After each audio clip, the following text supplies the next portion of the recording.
G welcome back on the channel.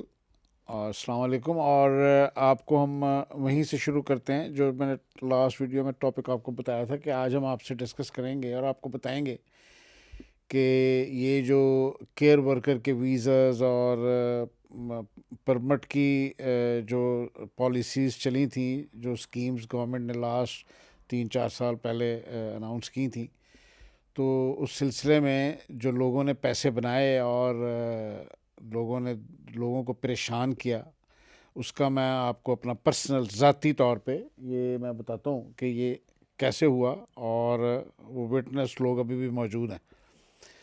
میرے پاکستان میں جو بچے میرے ساتھ کام کرتے تھے وہ ماشاءاللہ اچھی جاب واب کر رہے ہیں، لیکن آپ کو پتہ ہے کہ پاکستان میں ہر آدمی کو شوق تو ہے کہ وہ اپنی زندگی اچھی کرنے کے لیے ان ملکوں میں لوگ آتے ہیں بیچارے اپنے گھروں کے، اور اس میں سارے.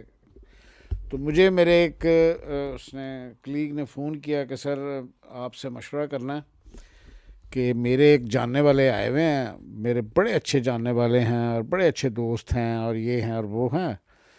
تو انہوں نے مجھے کہا ہے کہ جی آپ کیونکہ فارماسیوٹیکل میں ہیں تو میرے پاس وہاں پہ کیئر ورکر کے پرمٹس ہیں، تو آپ کو ہم اتنی سیلری دیں گے اور وہاں پہ آپ 5 سال کے لیے نوکری کریں گے اور 5 سال کے بعد آپ کا یہاں پہ پرمنٹ اسٹیٹس ہو جائے گا. سیدھا اسٹریٹ فارورڈ کام ہے. پرمٹ ہم لے کے آئے ہوئے ہیں، تو آپ نے پیسے جو ہیں وہ ہمیں تھوڑے سے ابھی دینے ہیں اور باقی جب آپ کا فائنل ہو جائے گا آپ نے پھر ہمیں دے دینے ہیں. تو اس نے مجھے کال کیا، تو میں نے اس کو کہا، میں نے کہا بیٹا بات یہ ہے کہ یہ بالکل یہ یہاں پہ اسکیم ہے اور لوگ آ رہے ہیں، اس میں کوئی شک نہیں ہے، لیکن تم نے صرف ایک کام کرنا ہے. جو تمہیں لے کے آ رہا ہے نا وہ اس سے مانگ رہا تھا جی 17,000 پاؤنڈ کہ آپ اکیلے کے، اور اگر فیملی کے ساتھ آئیں گے تو ہم آپ کو 25,000 پاؤنڈ آپ کے لگیں گے. اب اس چیز پہ اس کا پیسہ کوئی خرچ نہیں ہوا ہوگا، میرا خیال 700-800 پاؤنڈ خرچ ہوا ہوگا اس کا ٹوٹل وہ پرمنٹ نکلوانے پہ. تو اس نے کہا جی کہ یہ 17,000 پاؤنڈ تو میں یہی سوچتا ہوں کہ میں اکیلا پہلے آ جاؤں، تو بیگم بچوں کو میں بعد میں بلا لوں گا. اور اس چیز کے میں شروع سے خلاف ہوں، کیونکہ میں نے خود ایسا نہیں کیا. تو میں کبھی نہیں چاہتا جو فیملی والے لوگ ہیں وہ اپنی فیملیز کو چھوڑ کے ان ملکوں میں آئیں اور پھر ساری زندگی اپنی فیملی کو ملنے کو ترستے رہتے ہیں وہ. تو میں نے اس کو کہا کہ سب سے پہلے تو آپ یہ ذہن سے نکال دیں کہ آپ نے پہلے اکیلے آنا ہے، اور اگر آنا بھی ہے تو صرف 3-4 مہینے کے لیے کہ آ کے آپ دیکھ لیں. تو وہ تو ویسے ہی وزٹ ویزا لگوائیں، یہاں 3-4 مہینے آ کے رہیں، آ کے دیکھیں اور کہ آپ یہاں پہ آ سکتے ہیں کہ نہیں آ سکتے. کیونکہ تم پاکستان میں اچھی نوکری کر رہے ہو، اس کو بھی مت چھوڑنا. تمہیں 1-2 مہینے کی چھٹی مل جائے گی، آ کے دیکھ کے تو پھر چلے جاؤ. اگر تمہیں سوٹ کرے تو پھر جا کے تم دیکھ لینا، نمبر 1. اور جو یہ صاحب تمہیں اپلائی کرنے کے لیے کہہ رہے ہیں نا کہ جی آپ یہ کمپنی ہے اور یہ سارا کچھ ہے، تو میں نے کہا اس سے نا 5-6 چیزیں میں نے اس کو بتائیں. میں نے کہا یہ تم ان سے پوچھ لو، اگر وہ یہ چیزیں کنفرم کر دے تو پھر اس سے تم ایگری کر لو کہ ہاں ٹھیک ہے. کیونکہ اس کے بعد ہوگا یہ کہ وہ جو پیسے آپ سے مانگ رہا ہے وہ 5 سال میں آدھے سے زیادہ پیسے وہ آپ کے اوپر لگا چکا ہوگا ایز پر ریکوائرمنٹ. اگر یہ ساری چیزیں جو میں نے اس کو بتائیں 8-10 پوائنٹ تھے، وہ اگر کبھی کسی کو ضرورت پڑے گی تو ہم ان کو ضرور بتا دیں گے. تو میں نے کہا یہ ان سے پوچھ لینا، اور اگر وہ اس پہ ہمیں بھرتا ہے کہ ہاں جی ٹھیک ہے، وہ لکھ کے دیتا ہے اس کو، اور مجھے 2-4 چیزیں مجھے بھیجنا، میں تمہیں کنفرم کر کے بتاؤں گا کہ وہ آپ کو سچ بتا رہا ہے کہ جھوٹ بتا رہا ہے. تو آپ دیکھ لیجیے کہ اس کے بعد اس بندے نے ان سے کانٹیکٹ نہیں کیا، اور وہ جو بچہ ہے وہ میرا ابھی تک مشکور ہے. سیکنڈ کیا ہوا؟ سیکنڈ یہ ہوا کہ اسی کا وہ بچہ بھی میرے پاس وہاں پاکستان میں کام کرتا تھا، اسی کا کلیگ تھا وہ. تو اس نے لنڈن پہنچ کے مجھے کال کیا. کیونکہ مصیبت یہ ہے کہ اگر میں آپ کو یہاں پہ کہوں نا کہ آپ کو میں مشورہ دوں کہ یار، یا میں آپ کو سمجھاؤں، ریالٹی چیک دوں، تو آپ میرے پہ یقین نہیں کریں گے جی. آپ خود تو چلے گئے اور آپ ہمیں ڈی موٹیویٹ کر رہے ہیں کہ ہم نہ آئیں. تو مجھے اس میں کوئی پرابلم نہیں ہے، مجھے نہ آگے کسی نے پیسے دینے، نہ میرے کسی نے بل پے کرنے. یہ صرف ایک میں اپنے طور پہ سمجھتا ہوں کہ ہمیں جھوٹ نہیں بولنا چاہیے اور ہمیں حقیقت لوگوں کو بتانی چاہیے کہ حقیقت کیا ہے، پھر فیصلہ کریں، وہ پھر آپ کی چوائس ہے۔ تو اس نے مجھے لنڈن آ کے کال کیا اور اس نے کہا کہ میں نے کہا تم تو لنڈن میں، تم کب آئے ہو کیا؟ اس نے ساری مجھے سچویشن بتائی اور وہ سیم اسی ویزے پہ آیا جس کا میں نے اس بچے کو روکا تھا، اور اس نے مجھے آنے کے تقریباً کچھ 2 مہینے کے بعد کال کی جب اس بندے نے اس کو آنکھیں دکھائیں۔ اس نے کہا جی کہ پیسے میرے پاس آپ کو تنخواہ دینے کے لیے ہیں کوئی نہیں، کیونکہ یہ جو بیچ کے آتے ہیں نا، پرمٹ دے کے آتے ہیں، یہ ان کی ذمہ داری ہے کہ وہ آپ کو یہاں پہ اکوموڈیشن دیں، ان کی ذمہ داری ہے وہ آپ کو جس سیلری کا بتا کے آئیں وہ سیلری آپ کو انہوں نے پر منتھ دینی ہے۔ اگر وہ نہیں دیں گے تو ہوم آفس اس کا جو پرمٹ ہے وہ کینسل کر دے گا۔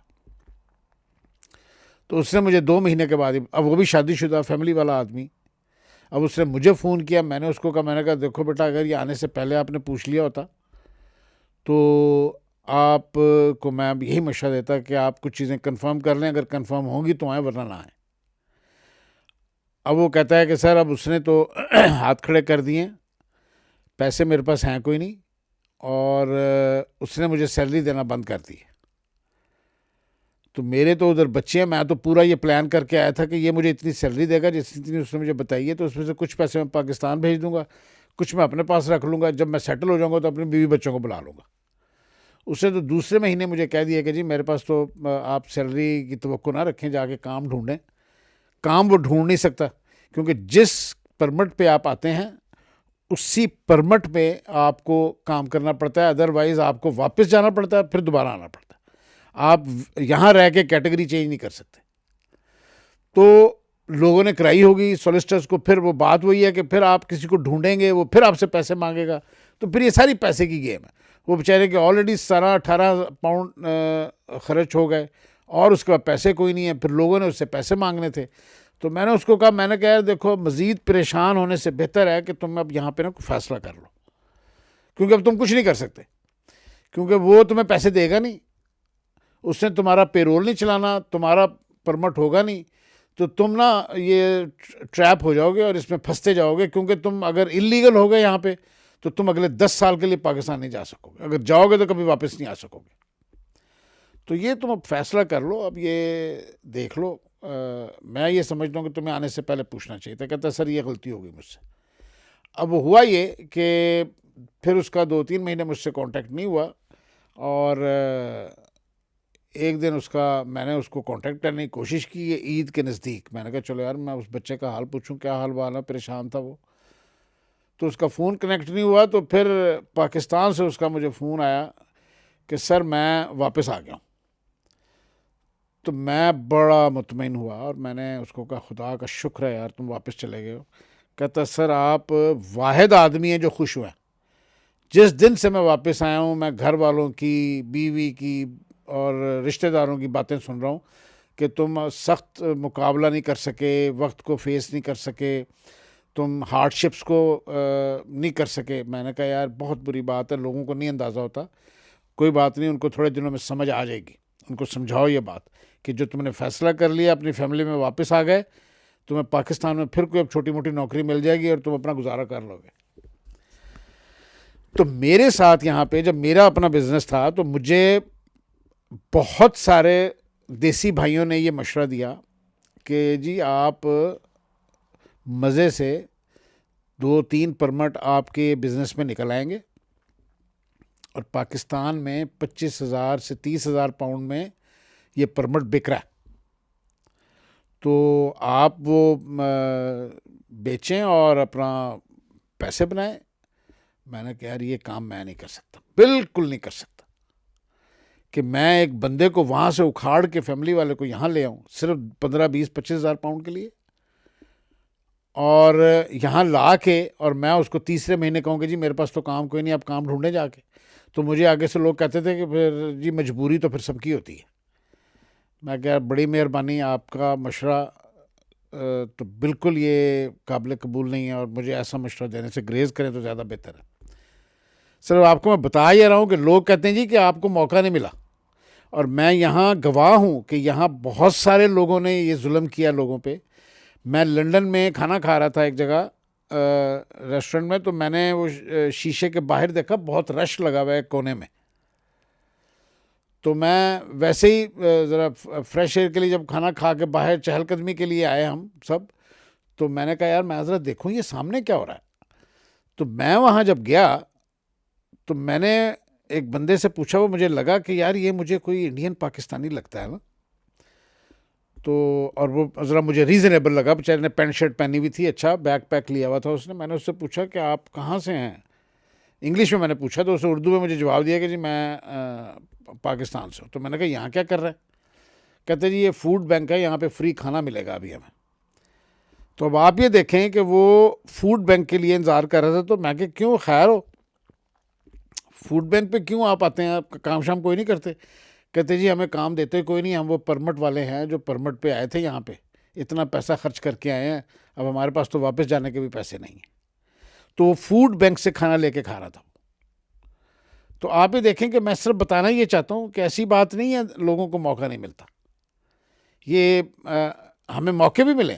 اب مجھے ابھی بتائیں کہ میں کوئی یہاں ارب پتی آدمی تو ہوں نہیں, میں ایک نارمل سی زندگی بڑی اچھی عزت کے ساتھ گزار رہا ہوں اپنے بچوں کے ساتھ. ان کو حلال کا کھلاتے ہیں, ہم ساری زندگی حلال کا کھلایا, اس میں 1 روپیہ بھی دوسرا ذریعے کا پیسہ نہیں ہے بالکل بھی. اور اللہ نے بہت نوازا ہے اسی حلال کے پیسے, اللہ تعالیٰ نے بہت نوازا ہے ہمیں. تو صرف بتانے کا مقصد یہ ہے کہ اس کو ہم نے ڈکلائن کر دیا اور ہم نے وہ نہیں کام کیا. ہاں اگر میں کر سکتا ہوتا کہ میں یہاں میرے پاس ان کے لیے اکوموڈیشن ہوتی, ان کا 5 سال کا میرے پاس پکا ارینجمنٹ ہوتا کہ میں ان کو یہ کام دے سکتا ہوں اور اتنی سیلری ان کو دے سکتا ہوں, ہاں پھر میں ضرور کرتا. وہ جینوئن ہے, وہ تو پھر ایک قسم کی ہیلپ ہوتی ہے اور وہ میں نے ضرور کرنی تھی. لیکن کیونکہ مجھے اب حالات یہاں کے پتہ ہیں سارا کیا کچھ ہو رہا ہے کیا نہیں ہو رہا, وہ ہو سکتا ہے کہ نہیں ہو سکتا, تو لہٰذا وہ ہم نے نہیں کیا. تو یہ خدا کا شکر ہے. اور میں یہی سمجھتا ہوں کہ اگر آپ اپنی ویلیوز کو انٹیکٹ رکھنا چاہیں, اپنے آپ کو آپ ثابت قدم رکھنا چاہیں, تو بالکل آپ رکھ سکتے ہیں. آپ اگر لالچی نہیں ہوں گے اور اگر آپ اس طرح لوگوں کی باتوں سے ٹریپ نہیں ہوں گے. پیسے کی یہاں ہر کسی کو اور ہر وقت ضرورت ہے. تو میں سم ٹائم ہم گھر میں یہ بحث کرتے ہیں, آخر میں تھوڑی سی میں یہ لائٹ سی بات کر دوں آپ سے, کہ یہ جو ہمارے پاکستان میں یہ جو پولیٹیشینز ہیں اور یہ جو ساری جو کرپٹ مافیا, صرف پولیٹیشینز بیچارے نہیں ہیں, یہ ہماری اسٹیبلشمنٹ ہے اور یہ بیوروکریسی ہے. آپ یقین کریں کہ یہاں پہ ان کو ہم ذلیل ہوتے ہوئے دیکھتے ہیں سڑکوں پہ, آنکھوں سے دیکھا ہے میں نے یہ اپنے پولیٹیشینز کو, یہ سندھ کے پولیٹیشینز اور یہ پشاور کے یہ آفتاب شیر پاؤ, یہ بسوں میں دھکے کھاتے پھرتے ہیں یہاں پہ. اور پاکستان میں انہوں نے اپنا دیکھیں کیا روب داب رکھا ہوا ہوتا ہے. تو بتانے کا مقصد یہ ہے کہ ان کے پتہ نہیں پیٹ نہیں بھرتے ہیں, یہ ان ملکوں میں رہتے ہیں اور ان کی جرت نہیں ہے یہاں پہ یہ لاء کو جو ہے نا وہ اگنور کر کے دکھائیں. بے شک وہ میاں صاحب ہوں, بے شک وہ کوئی بھی ہو, یہاں پہ وہ لاء کو نہیں توڑ سکتے ہم. پاکستان میں دیکھیں یہ کیسے لاز کو توڑتے ہیں, نہ ان کے نزدیک کوئی لاء ہے, نہ ان کے نزدیک کوئی آئین ہے, کچھ بھی نہیں ہے. پتہ نہیں ان کا پیٹ نہیں بھرتا ہے. تو بہرحال اللہ میں ان کو ہدایت دے, ہم سب مل کے دعا کر سکتے ہیں. تو انشاءاللہ اگلی ویڈیو میں آپ سے کچھ اور اچھی چیزیں جو سبق آموز ہوں گی وہ شیئر کریں گے. اپنا بہت سارا خیال رکھیں, پھر ملاقات ہوگی آپ سے اگلی ویڈیو میں. تب تک کے لیے اجازت دیجیے, خدا حافظ.